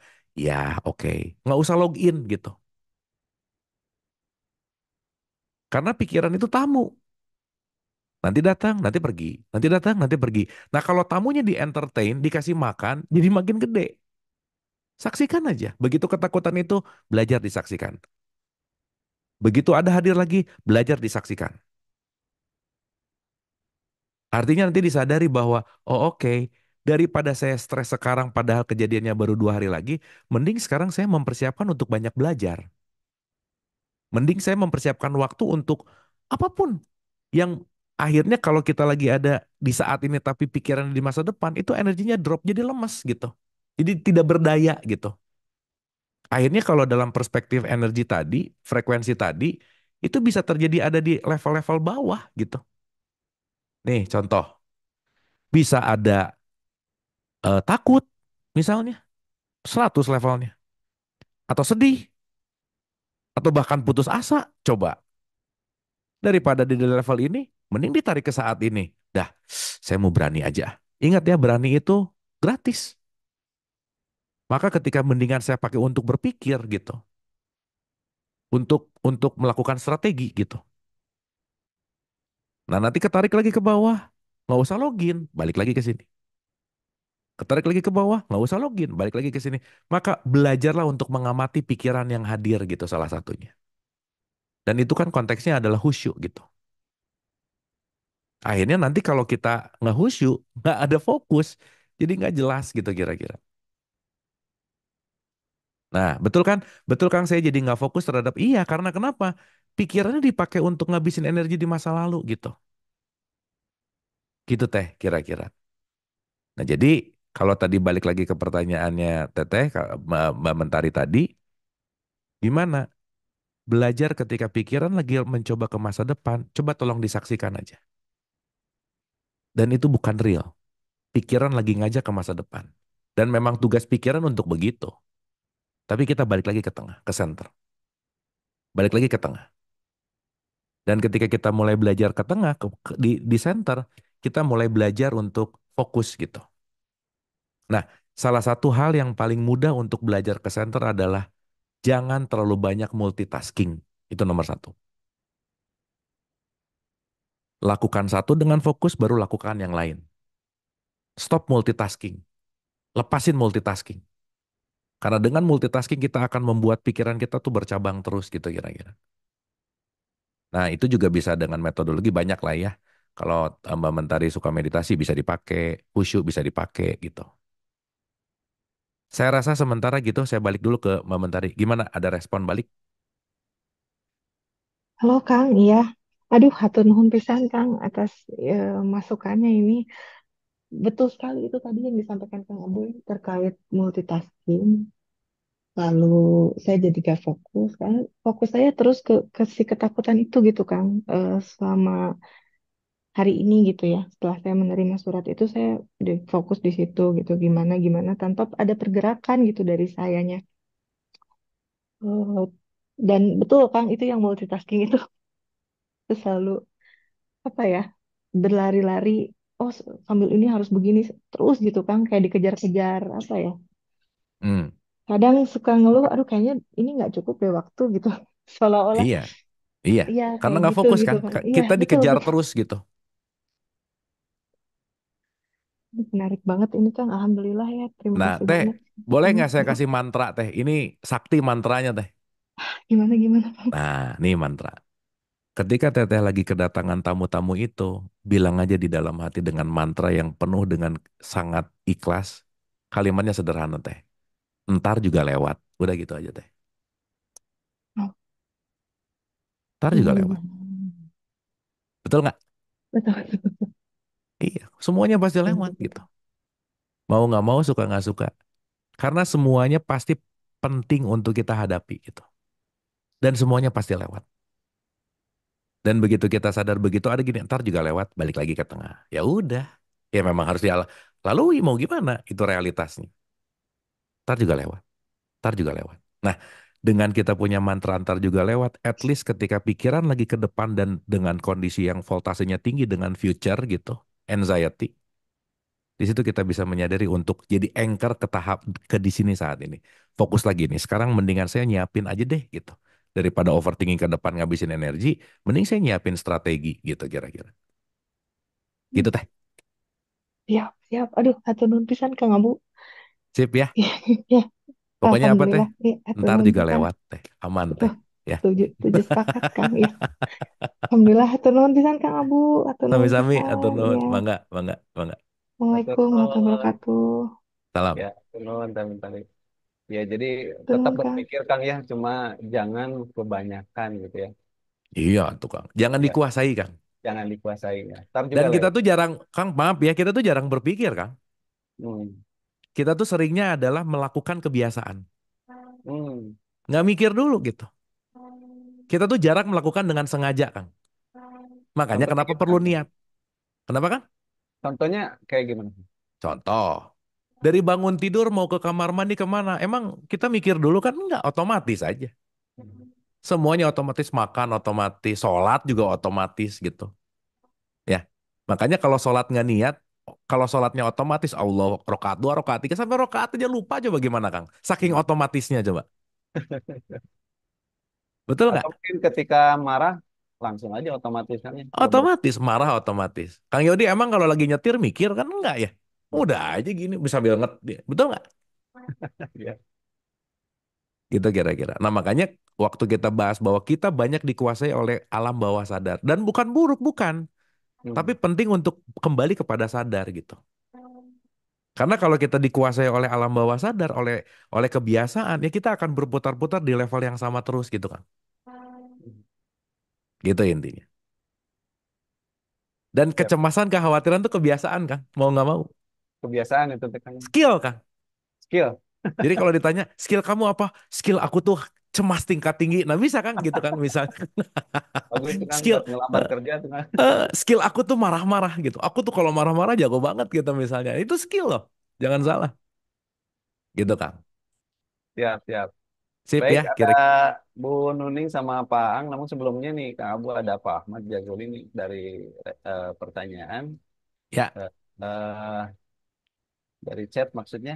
Kalau selalu mengalah dan diinjak-injak orang lain, kan jatuhnya kayak jadi konyol kan ya katanya. Dan bagaimana batasannya filosofi ridho dengan apa yang sudah digariskan oleh Allah atau Rasul tanpa iya, protes dan memikirkan apa-apa. Semuanya terjadi kepada dirinya diterima dengan ikhlas ini gimana? ya. Itulah kenapa beda antara ridho, ikhlas, tawakal, sama bego, Kang. Itu beda tipis semuanya, Kang. Beda tipis Kang ya. Tipis gitu. Karena kalau kita ridho, itu bukan berarti kita diinjak, bukan. Tapi tegas, Kang. Gitu. Orang tegas itu biasanya dia berani bilang enggak misalnya. Dia bisa mengeluarkan pendapatnya gitu. Hmm. Nah biasanya kalau yang saya pernah bilang ya, ada orang jahat, orang baik, orang sadar, Kang. Hmm. Kalau orang jahat itu merugikan orang lain, untung buat aku. Tapi orang baik itu bisa ke orang lain baik, tapi ke dirinya nggak baik gitu, Kang. Makanya jadilah orang sadar gitu. Hmm. Nah artinya, kalau selalu mengalah dan diinjak-injak orang lain, gini, Ketika ridho itu bukan berarti membiarkan diri terinjak, bukan. Karena kita punya pilihan gitu. Gitu kira-kira. Nah, jadi kata kuncinya adalah ya di situ kita penting di mana akal dipakai, di mana pilihan kita dipakai gitu. Ya sekiranya nggak nyaman kan kita bisa pergi dulu misalnya. Sekiranya kita ada sesuatu kita bisa menjarak dulu gitu kira-kira. Nah, jadi kenapa ikhlas itu disadari dengan pengetahuan? Ikhlas itu disadari dengan kesadaran. Ikhlas itu penuh dengan kesadaran.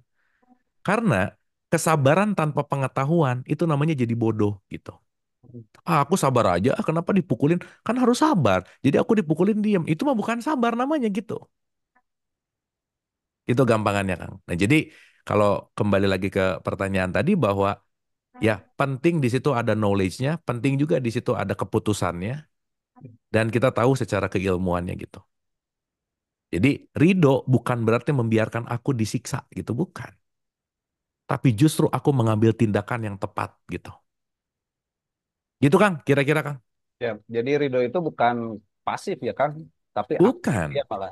Makanya kalau pakai bahasa hikmah kan kalimatnya mayasya teh gini kan. Hmm, Mayasya itu kan aktif gitu. aktif. Dan aku tidak akan merubah keadaan suatu kaum ketika kamu nggak merubah dirinya gitu. Hmm. 13-11 kan gitu kan. Berarti pertanyaannya kalau saya tidak merubah nggak akan ada yang bisa merubah gitu. Makanya jangan menunggu perubahan dari luar. Rubahlah dari dalam gitu. Apalagi kita pengen ngerubah orang lain nggak bisa gitu. Karena hal yang paling nggak mungkin dalam hidup adalah merubah orang lain. Makanya jangan nyari yang nggak ada gitu. Karena itu nggak bisa nggak ada gitu. Gitu kan? Ya, jadi kalau ada yang pinjem kemudian nggak bayar, bentuk ridhonya tuh ditagih ya kan. Tagih tuh. Betul. Jadi bukan Meskipun dibiarkan ya kan. meskipun nagih dengan benci dan nagih dengan sadar juga beda kan. Nah, itu juga kan PR juga. Makanya Al-Baqarah 280 kan ya udah kalau at the end juga itu memang harus dikeluarin ya menyedekahkan jauh lebih baik gitu Jauh lah. lebih baik. Betul. Karena jangan-jangan memang dia diutus untuk ngambil sesuatu yang kita lupa keluarin gitu loh Kang. Nah, itu kan. Betul nggak? Kan kita kadang-kadang lupa nih pinjam nggak dibalikin gitu. Nah, oh iya ya.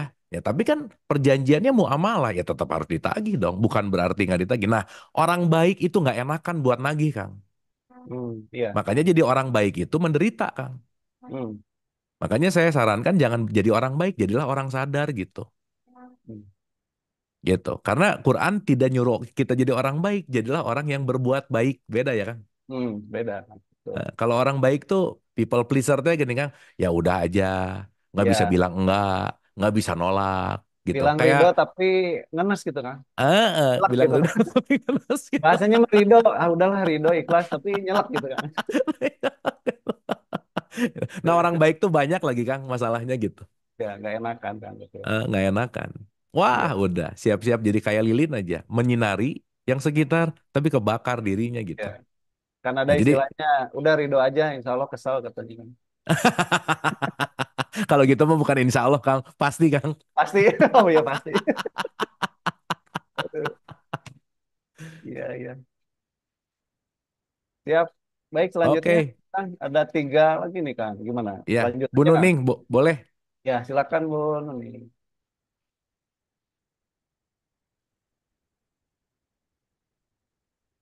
Assalamualaikum, Kang. Salam halo Bu, apa kabar? Gimana Palembang? Baik, Aman? baik, Alhamdulillah. Aman, aman. Gerimis, Asik, gerimis dingin. ya. Alhamdulillah, kasih Gimana berkah gimana hujan. gimana gimana? Iya, Kang. Eh, tentang kesadaran, nggak enakan. Nah, Nggak enakan itu memang selalu diketemukan dengan orang-orang yang tidak tahu diri. Emang benar ya, Kang ya? iya, Iya, betul. betul. Terus Dan biasanya kemudian, nolong dengan kasihan. ya, betul. Terus akhirnya, Eh, akhirnya tidak menyayangi diri sendiri yang aku rasakan sepertinya gitu. Karena terlalu terlalu mikirin nggak enaknya tadi, gitu ya, hmm, Kang ya. hmm, Jadi seperti yang saya alamin, circle-circle pertemanan saya pun juga semakin mengerucut setelah setelah saya berkecimpung di dalam kesadaran ini, lebih sadar diri mungkin sayanya juga, hmm, dan ataupun itu juga apa ya, eh, dari Allah juga ya yang memberikan orang-orang yang udah terpilih, udah diseleksi sendiri oleh alam semesta Oh ini Hmm. loh yang terbaik buat kamu. Ini loh teman-teman yang baik buat kamu gitu. Awalnya saya sih juga agak sedikit kaget tuh, kok temanku yang segitu banyaknya seakan-akan menyingkir dengan sendirinya sedikit demi sedikit gitu kan. Hmm. Tapi begitu saya paham dengan apa yang sering Kang Abu bahas itu kan, jadi oh terjawab gitu kan. Oh ini ya ternyata ya Tuh. Allah sangat baik. Allah sangat baik banget karena aku diberi orang-orang yang dalam tanda petik membuat diriku semakin untuk memperbaiki diriku sendiri paling tidak gitu ternyata. Hmm. Kemudian Kang, doa. Doa itu ternyata juga harus ada apa ya Kang? Eh, ada sesuatu yang nggak asal doa gitu, nggak asal minta. Ternyata Hmm. selama ini salah kali ya. Doanya tuh minta kayak ngelis kayak mau belanja kalau Alfamart itu loh Kang. Banyak mau Banyak ya. bang, Jadi Tuhan banyak sebagai divisi maunya. pengkabulan keinginanku gitu Aduh, ya. iya jadi malu gitu kan. Kalau udah ingat sadar gitu kan. Gitu Kang Abu bilang iya ya gitu kan ya. Ya ampun, terus sadar gitu kan. Jadi malu. Terus dapat juga satu ayat semalam, dapat satu ayat di An-Nabiyyah 83, 84 Kang ya. Hmm. Doanya doanya Nabi Ayub Ya. bahwa di dalam situ tuh dia dia tidak ada minta kesembuhan sama sekali sama Allah. Hmm. Ya kan kan? Hmm. Dia mengakui Dia bahwa sadar dia ada konsekuensi. penyakit. Ya, Hmm. dia mengakui menerima atau malu juga aku nggak tahu ya di situ ya. Jadi saking dia mungkin malu terlalu banyak Allah tuh mengasih memberi dia nikmat, kemudian dia akan ngeluh kok aku sakit ya itu seakan-akan dia malu atau seperti itu. Tapi yang saya ambil benang merahnya di sini itulah kepasrahan ataupun berserah bahwa Tuh. ya Allah aku ada penyakit tapi engkau maha maha penyayang. Kemudian dijawab di 84-nya bahwa ya dia tidak minta apa-apa tapi diberi semuanya. Aku kabulkan doa kamu. Aku kasih kamu kesembuhan, aku kembalikan keluargamu, aku kembalikan hartamu. Aku di situ langsung, wow, luar biasa ya Kang ya, ternyata. Tapi Bu Nuning Langsung ada satu minta, perspektif menarik nih di 84 ya. Ini kita bisa lihat ah, dari sudut pandang yang menarik nih. Maka kami mm, pun memperkenankan suruhnya itu lalu kami lenyapkan penyakit yang ada padanya dan kami kembalikan mm, keluarganya kepadanya. mm, Berarti penyakitnya datang dari mana coba? Gara-gara dia eh, gara-gara nggak good relationship sama keluarga berarti kan? ya betul, Yes. ya Nah, Pak berarti kan bertuai, kata kuncinya ya, kembali lagi kepada hubungan sama orang terdekat gitu loh. ya betul, Nah, itu. betul itu, betul itu. Mm, Kata kuncinya ada di situ gitu. mm, mm. Berarti kita harus sadar kan, Kang. Oh Betul. ini sakitnya, ya itu tadi kembali di dalam ya. Sadar kita, Tuh, oh iya. Jadi nggak nyalahin keluarga, nggak nyalahin anak, nggak nyalahin siapapun, tuh. tapi ke diri sendiri gitu ya kan ya. Aduh, Bener luar banget. biasa. Mm, mm, mm, mm. Sip. Gitu, Bu. Siap, siap, Dan siap, aku siap. mau respon yang tadi satu, Bu. Ini based on, ya nanti boleh dicek lah dalam beberapa riset ya. Mhm, Kalau usia kita udah lebih dari 40-50, punya 20 temen mhm, tuh kebanyakan banget, Bu. Udah gitu aja. hmm, mhm. Kebanyakan banget, Siap, siap, siap, siap, siap, gitu. Karena siap. Mhm, secara alamiah bahwa akan lebih banyak orang yang tidak mengerti kita daripada mengerti kita. Maka kenalan bisa mhm, banyak, tapi teman nggak akan banyak, Bu. mhm, Gitu. mhm. Makanya small circle tuh the best, gitu. Betul. Gitu. Itu termasuk temenku soulmate banget ya. Soulmate banget itu kan. Dari 33 tahun yang lalu aku masuk di Palembang. Aku dari Surabaya aku masuk ke Palembang ketemu dia orang Batak. Sampai sekarang. Terakhir ini 3 tahun 4 tahun terakhir ini seperti apa ya? Nggak tahu deh. Nggak kepingin ketemu. Kita juga nggak kepingin nyapa. Aneh juga gitu loh. Cuman ya udah deh.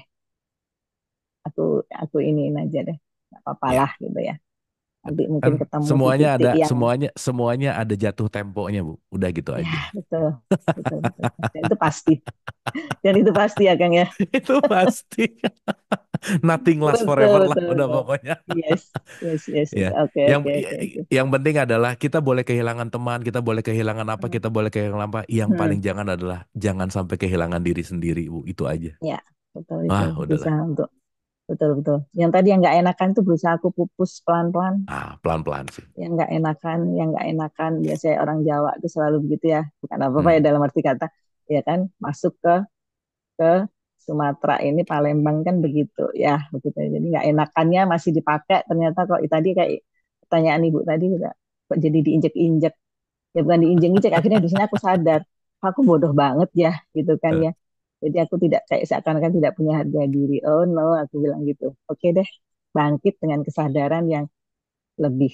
Jadi Man. semakin mereka semua teman-temanku juga semakin sedikit angkat topi. Oh iya, cuman di situ aku merasa oh iya sedikit diakuin dengan kesadaran yang aku miliki. Hmm. Perubahannya banyak banget Kang, yang dari begini jadi kok kamu bisa begini ya sekarang, kok kamu bisa begini ya. Ya iya, memang guruku selalu mengajarkan untuk aku berlatih dan belajar. Terus kalau nggak latihan nggak bisa. Ternyata ya beginilah. Thank you Kang ya. Siap, makasih Bu. Ini kayaknya juga kita bisa belajar bareng dari Thank you statement ini. banget. Hatur nuhun, Yes, terima yes. kasih Bu Nuning. Thank Makasih, you. makasih, makasih Kang. Hatur Makasih Kang nuhun, Yodi, terima makasih. kasih. Yuk, Assalamualaikum. Salam. Ini ada dua lagi, mungkin langsung ke pertanyaan, dua-duanya langsung kita respon barengan ya. Ke Pak Aang, Mas Aang, silakan. Assalamualaikum Abu. Waalaikumsalam. Kang, Mangga, silakan Pak. Mau nanya itu Abu tentang dua kalimat syahadat. Oh Asyhadu iya, alla ilaha illallah wa asyhadu anna Muhammadar Rasulullah. iya. Kalau dulu kan dari kecil kita mengartikan syahadat itu kita beriman kepada Allah dan percaya bahwa Nabi Muhammad itu utusan Allah. Jadi keluar Iya, gitu. iya. Nah, yang ingin aku tanyakan sekarang, syahadat dua kalimat syahadat yang harus dijalanin oleh diri sendiri maksudnya dalam hakikatnya itu apa gitu? Hmm, Yang harus selalu dibawa di keseharian dan dalam setiap detik, setiap napas itu seperti apa? oke. Oke, wah ini pertanyaannya singkat tapi jawabannya bisa 6 serial sih Kang. Panjang banget jawabannya. Panjang. Tapi saya coba persingkat, tapi mudah-mudahan kita bisa relatekan ini dalam beberapa pertemuan ya. Tapi saya jawab simpel aja dulu ya, Mas Aang. Sorry dari mana Kang? Dari Bandung nggak, Bu? Oh Kak Bandung siapa tuh? Siap Kang. Pernah Sip ke ya. rumah Kak Denis juga. Oh gitu, siap, siap, siap. Mantap, mantap, mantap. Saya respon abis ini ya, sekedap. Mbak Yuliani boleh sekalian supaya nanti siapa tahu bisa relate. Selamat malam, Kang Abu, Kang Ma- Yodi. Salam Malam. kenal. Ya, Selama ini aku ikut yang masih di YouTube-nya Kang Abu. Makasih banyak. Aku banyak belajar di situ. Banyak perubahan juga. Dan aku praktekin juga. Walaupun itu agak susah-susah gampang. Tapi ada kemajuan. Aku Ibu mau sama nanya siapa nih. di mana, maaf?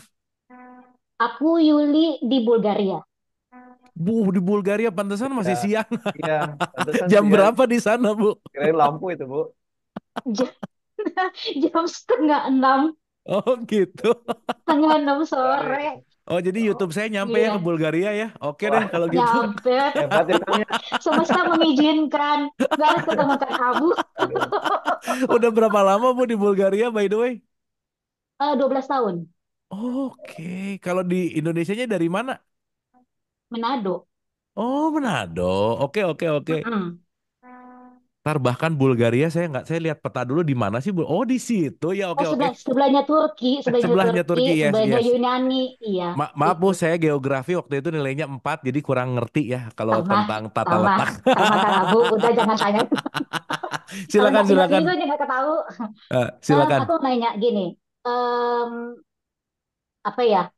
Waktu itu aku punya permasalahan kayak gini. Aku mau menyampaikan sesuatu ke temen kan. Akan tetapi itu kalau berdasarkan intuisi katanya itu lebih bagus kan langsung aja ngomong tanpa memikirkan gitu kan. Itu berarti berdasarkan intuisi.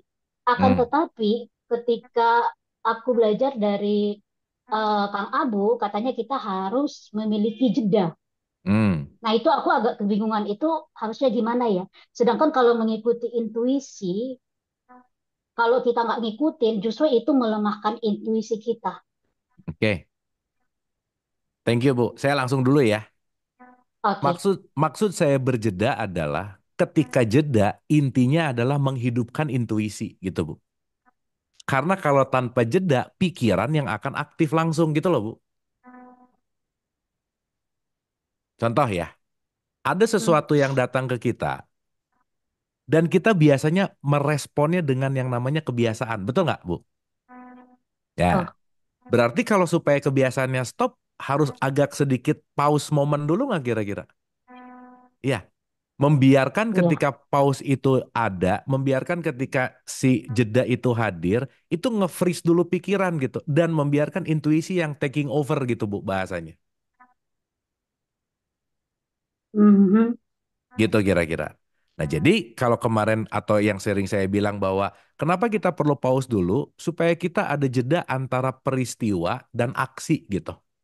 Nah, justru dalam jeda itulah si intuisi yang sedang hadir untuk menjadi nakhoda bagi pikiran gitu loh, Bu. Nangkep nggak? Oh, nangkep, nangkep. Ya, nah ini ibu tadi bisa bilang, oh nangkep, karena diam dulu gitu. Coba kalau saya ngomong, tapi, tar, diam dulu. Sama halnya seperti ada sesuatu yang datang, begitu diam dulu, intuisi datang, intuisi yang jadi nakhoda gitu. Bukan pikiran yang jadi nakhoda gitu. Karena Bu maaf ya, yang langsung keluar itu rata-rata bukan intuisi, tapi kebiasaan. Respon yang sama yang diulang-ulang. Makanya untuk menarik Mhm. intuisi, santai, rileks, baru tuh. Karena ketika pikirannya tenang, emosionalnya tenang, intuisi baru muncul gitu. Jadi flip-flop nih. Kalau pikiran on, intuisi off. Kasaran kata. Tapi kalau pikirannya lagi off dalam tanda petik, intuisinya yang akan on. Nah, kalau nanti kita udah terlatih dalam apapun intuisi yang akan jadi nakhoda gitu. Makanya latihan terus gitu. Kira-kira gitu, Mbak Yuliani. Oke, Kang Abu. Oh ya, Kang Abu, satu lagi aku mau tanya di linknya Kang Abu itu kan ada yang buat program apa daftar WA itu buat jeda semesta itu apa ya? Oh, Waktu itu jeda aku juga semesta. kirim pesan tapi nggak ada dibales. Ya, jeda semesta nanti ada di akhir bulan. Nanti aku kabarin lagi. Oh, akhir bulan. Oh, Ya. oke. Follow TikTok aku Oke. nggak? Follow. Oh iya, udah nanti ada di situ. Oke. Sip. Duh, makasih banget nih. Makasih, Kang Abu. Datang tamu dari Bulgaria jauh banget ya. Ini padahal geng Tasik. Coba dari Bulgaria ke Tasik jauh nih berarti. Thank you ya, Mbak ya. Thank you. Makasih, Makasih Kang ya. Abu. Semoga Malam. semoga semoga menjawab dan semoga ada something gitu. Thank you. Nah, Oke, ini makasih. pertanyaan paling berat malam hari ini tentang dua kalimat syahadat sih. Oke ya, ini akan jadi pertanyaan terakhir kali ya. Ini udah 2134 nih, dilanjutin pada ngantuk nanti. Oke Kang, Kang Itu Aang saya sebentar Kang Abu, ya tadi Mbak Intan ada pertanyaan nggak Mbak Intan tadi dari awal tuh? mana? Jadi unek-unek. Bentar. Silakan Mbak Intan. Ya, Assalamualaikum, Kang Abu. Waalaikumsalam. Silakan. Ini Kang, ini saya boleh nggak ya nanya soal Quran Surat Yasin, ayat Ya. 58. Oh iya, apa pertanyaannya apanya? Pertanyaannya tuh, itu tuh surga surga yang mana? Sedangkan kan yang udah disampaikan Kang, surga tuh saat ini sekarang Ya, keadaan kita gitu ya. Surga yang mana Kang? Ya, kalau yang di Quran Surat Yasin itu. ya. Nanti kita base-nya ya. Saya cepat aja dulu ya, karena ini pembahasannya harus detail satu-satu, Teh. Iya, iya, Mang. Gini, nanti kalau kita ngelihat di surat 18 ayat 54, itu ada kata-kata bahwa semua itu adalah perumpamaan. Oke? Iya. Nah, berarti kalau kita ngomongin Yasin 55, 56, 57, 58, ya itu juga adalah kalimat dari perumpamaan gitu. Hmm. Nah, maka Yasin ini bilang, Maka pada hari itu seorang tidak akan dirugikan sedikit pun, tidak dibalasi kecuali dengan apa yang telah kamu kerjakan. Berarti di situ ada hukum konsekuensi nih. Ya. Iya. Sesungguhnya penghuni surga pada hari itu bersenang-senang dalam kesibukan. Jadi kalau kita lagi ada di good vibes, berarti frekuensi di atas nggak kira-kira? Iya, dia. Mereka dan pasangan mereka ada di tempat yang teduh, bertelekan di atas dipan-dipan. Ini kan perumpamaan. Waktu dulu yang namanya punya dipan itu kan mewah banget, Mbak. Bener nggak? Mm-mm. Waktu dulu punya kasur tuh, aduh dahsyat banget gitu. Makanya surga itu selalu digambarkan dengan sungai mengalir. Waktu itu susah air. Dengan buah-buahan. Waktu itu susah buah gitu. Artinya apa? Kondisi yang benar-benar enak, ideal gitu kira-kira. Maka di surga itu mereka mendapatkan buah-buahan, memperoleh apa yang mereka minta. Dan kata ucapannya adalah salam. Berarti kan kata konteksnya di situ adalah bagaimana terjadi yang namanya kedamaian gitu. Pertanyaan saya, kondisi barusan bisa Mbak Intan rasakan saat ini nggak? Ah, Bisa. iya, Betul nggak? iya. Makanya di surat 11, 106, 107, 108, semuanya adalah perumpamaan dan itu yang disebut dengan yang namanya amsal gitulah kira-kira. Iya. Saneban, saneban. Yes, betul. Hmm. Clear, Mbak Intan ya? Iya, iya, iya. Kang Abu. Karena Ah, karena gimana? saya ulang-ulang saya ulang-ulang. Hidup itu cuma di sini sekarang saat ini. Titik. Dah. Besok tuh ilusi. Iya. Atur nuhun, Kang. Sip ya, aman ya? Oke. Dah, Iya. saya mau jawab Kaitannya dengan yang bersahadat nih Kang, yang bersahadat juga ingin masuk surga Kang. Oh Gimana iya, tuh? iya, Ya, iya sekarang nih. kan. Tapi kalau cuman kayak Beo ya nggak di surga lah gitu ya kan Ya, cuman ngomong. salah sama, sama Beo tuh Kang. Ya oke. Oke ya. Ini saya kalau ngebahas ini tuh perlu emang 4 episode lah, tapi mudah-mudahan ini bisa kita pahami. Satu, syahadat diawali dengan kata aku berarti pengenalan diri. Jadi hanya orang yang sudah mengenal diri yang bisa bersyahadat sebenarnya. Maka dia bicara tentang aku bersaksi, berarti menyaksikan langsung dong. Jadi kalau sekarang Kang Aang belum bisa ngomong bersaksi ketemu saya karena baru ketemu di layar nih. Betul nggak? Belum ketemu langsung, jadi belum bisa bersaksi nih gitu. Kan siapa tahu saya ini AI gitulah kira-kira. Maka ini baru informasi gitu intinya. Sip ya. Maka persaksian itu adalah sesuatu yang disaksikan langsung. Oke. Nah, artinya kalau aku bersaksi tidak ada ilah selain Allah, ini saya simpelin aja ya.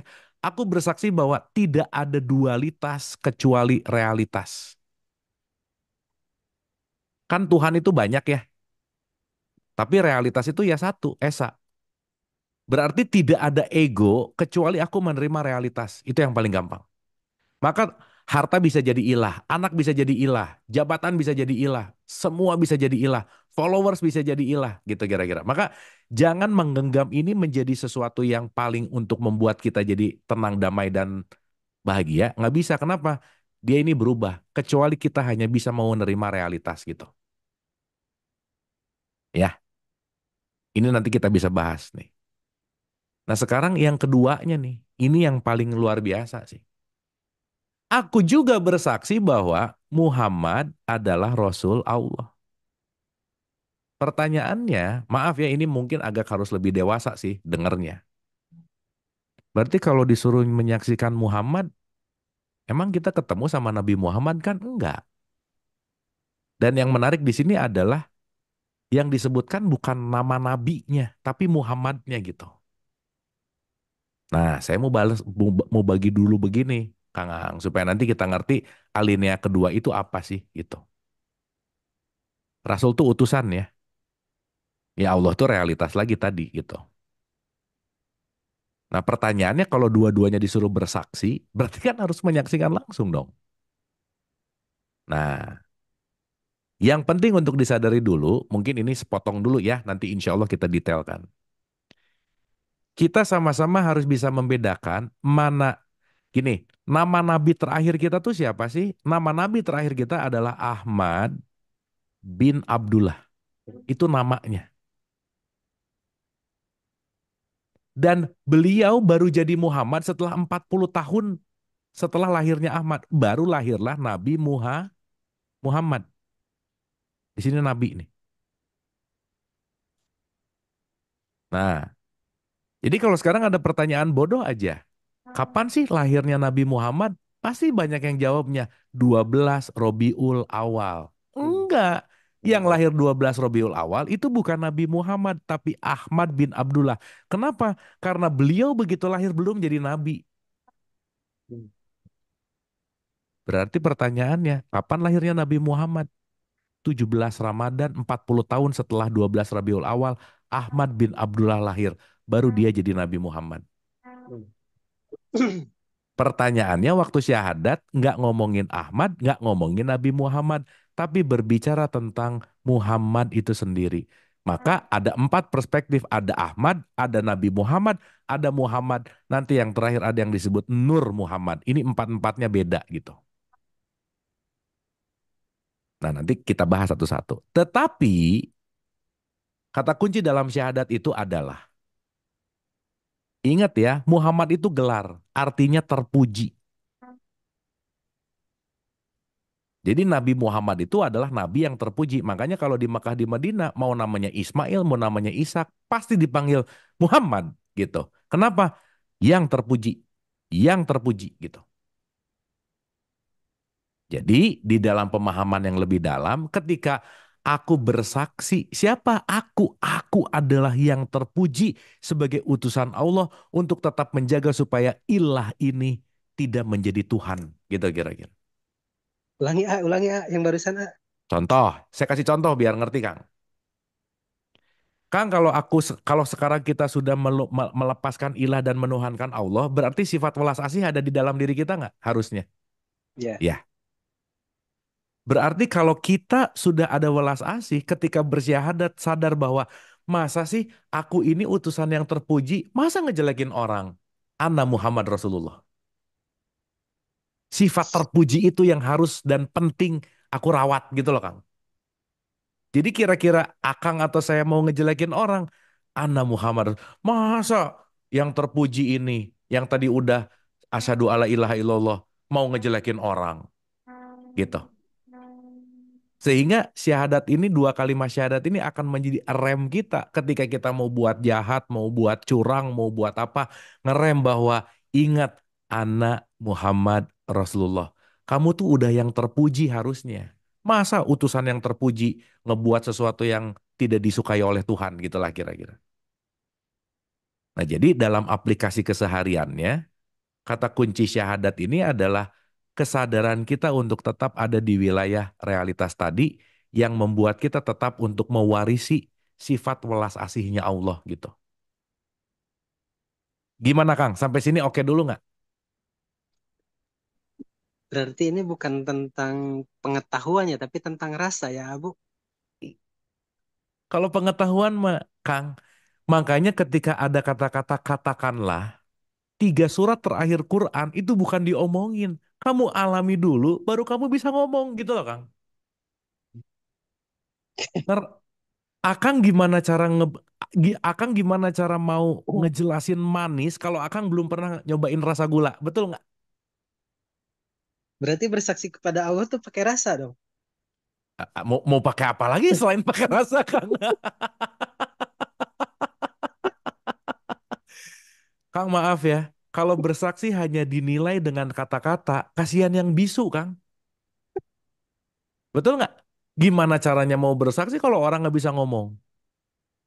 Tapi yang namanya rasa, tidak ada gender, tidak ada kualitas status sosial, rasa semuanya punya, Kang. Oke. Sip, Kang. Sip. Ini baru 1%, Kang. Nanti insya Allah kita dalemin lagi, Kang, tentang syahadat. Tapi yang penting kita ngerti dulu bahwa mudah-mudahan syahadat bukan hanya dibunyikan dalam bentuk basa-basi, tapi syahadat adalah tameng kita, Kang. Bahwa begitu mau rada korupsi dikit, Anda Muhammad Rasulullah. Masa korupsi? Kan kamu terpuji gitu loh Kang. Habis itu korupsi ya nggak apa-apa juga sih gitu ya. Karena itu udah kebiasaan gitulah kira-kira. Oke Kang? Oke, makasih ya Abu, Sip makasih ya. banyak. Nanti kapan-kapan kita bahas 4 dimensi Muhammad ini gitu. Kapan-kapan kita bahas. Nanti bilang ke Kang Yodi yang ngingetin saya untuk kita bahas ini secara detail gitu. Amin. Siap. Nuhun Kang Aang, hatur nuhun.